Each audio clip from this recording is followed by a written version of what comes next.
All we're doing is talking to people. That's all. If you have communication skills, if you have sales tactics, if you know how to talk with the homeowner, you're going to be successful in this business, right? As you can see, you see Landon talking, me talking, yourself talking. All we're doing is talking with the homeowner, seeing what they want, negotiating, running comps, and getting that property under contract, after we know how the condition looks like, right? And so that's a very simple business. All you got to do is just put in that work. Yeah, just keep shooting the shots, too. It's That's just a numbers game. You got to keep giving offers, man. What they say, man, Kobe Bryant didn't become Kobe Bryant because he was sitting on the bench.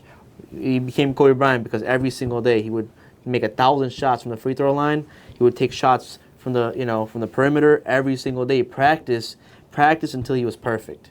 So that's why when you see him in a game putting in 20, 30, 40 minutes in a game, guess what? All that practice that he put, thousands of hours that nobody saw, you actually see it on the court, right? So all the practice that you see, all the practice that you're doing, you're making these cold calls, you're making these follow-up leads.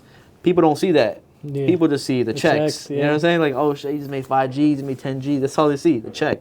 But the hours that were put behind it, no one sees that.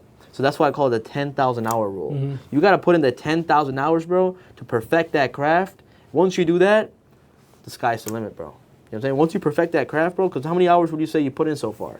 You just got started a few months ago. So how many hours you thinking? I don't even know. Definitely not 10,000. Yeah, maybe a few hundred, maybe 100, 200. So you're just getting started. So maybe usually it takes about a few years, 5+ years, to be at the 10,000-hour mark. Yeah. So 5 years later, bro, where do you see yourself? Bigger checks. Bigger checks, more scaling deals. it, working with other people. Exactly. More deals, more collaborations, jumping and fixing and flipping, buying and holding, multiple things, bro. Definitely want to get into rentals. Yeah. Building a portfolio is important, man. Because the thing is, wholesaling is good to build capital. That's all it is. All you're gonna do in wholesale is build capital. The actual way you build generational wealth is when you buy rental properties, right? When you're buying asset class, they appreciate, plus they cash flow.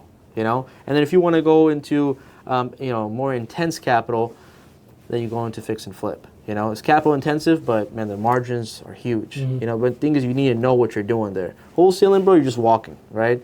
Wholesaling, that's you're crawling. You got to crawl before you fly. So you're crawling when you're wholesaling, and then you start walking, and then you start running, and then you start flying, right? So there's levels to this. So this is level 1. And then I would say learning how to flip, buying rental properties, getting into commercial units, then development. You know what I'm saying? So it's like stages to this, but you just gotta take it one day at a time. So, yeah, man, this is how would you say wholesaling is, man? To get into real estate, wholesaling is the easiest. Yeah, definitely the easiest. You just need a phone. That's it, phone. Yeah.